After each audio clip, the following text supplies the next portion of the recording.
Très heureux de vous savoir nombreux devant vos petits écrans pour pouvoir partager la parole de Dieu. Nous, c'est apôtre Tim Moudi, la double portion, pasteur établi dans la ville de Kinshasa et pasteur principal de la maison charismatique Perez, toujours dans la même ville. Et je suis le visionnaire.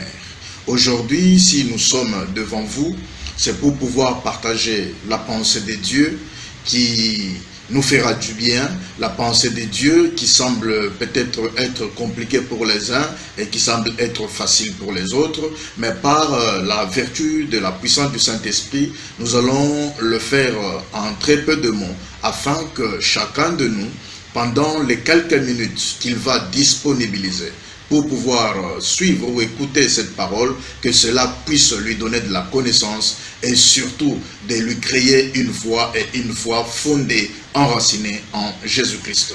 Bien-aimé dans le Seigneur, ce temps que tu y as donné, que ce temps te soit encore remis et que toi puisse être bénéfique, que tu bénéficies de la puissance, que tu bénéficies de la grâce et que tu bénéficies de la bénédiction de Dieu.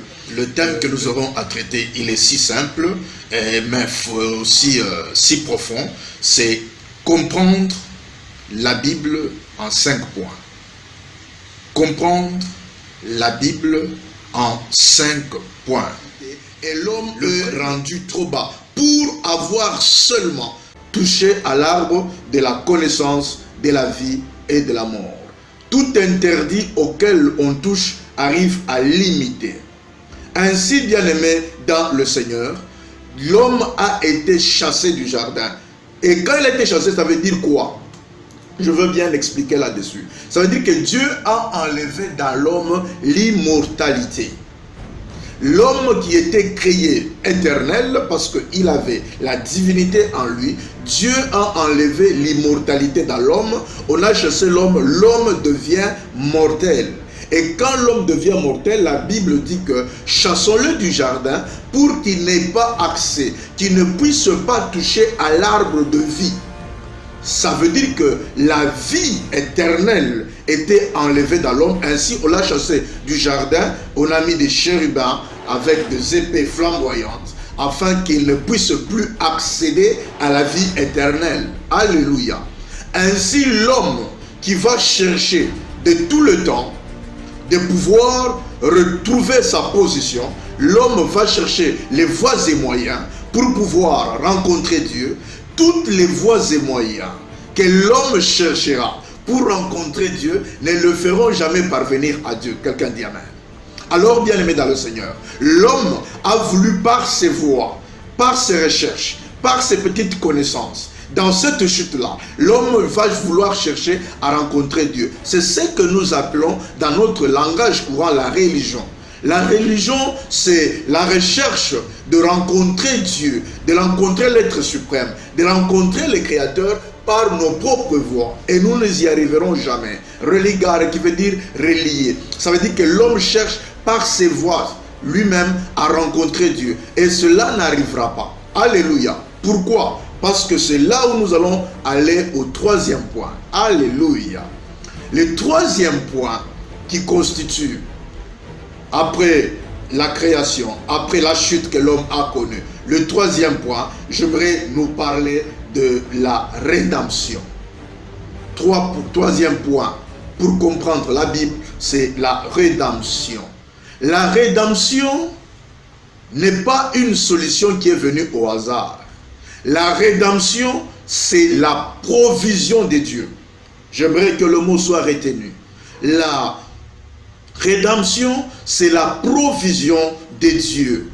Donc, quand je parle de provision, ça veut dire que Dieu n'a pas été pris au dépourvu. Parce que c'est un Dieu omniscient. Ne l'oublions jamais.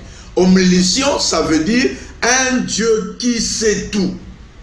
Et il y a un verset que j'ai toujours aimé. Quand je le lis, il me fait de la joie de croire à un Dieu omniscient. Alléluia. Ce n'est pas parce que la chute est venue que Dieu est en train de chercher des solutions. Non, Dieu avait la solution avant la chute.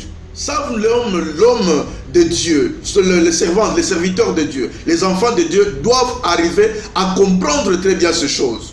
Les problèmes qui nous arrivent, les obstacles qui nous arrivent, même si ça nous arrive, ça ne surprend pas Dieu. Parce que Dieu est omniscient. Il a des solutions avant les problèmes.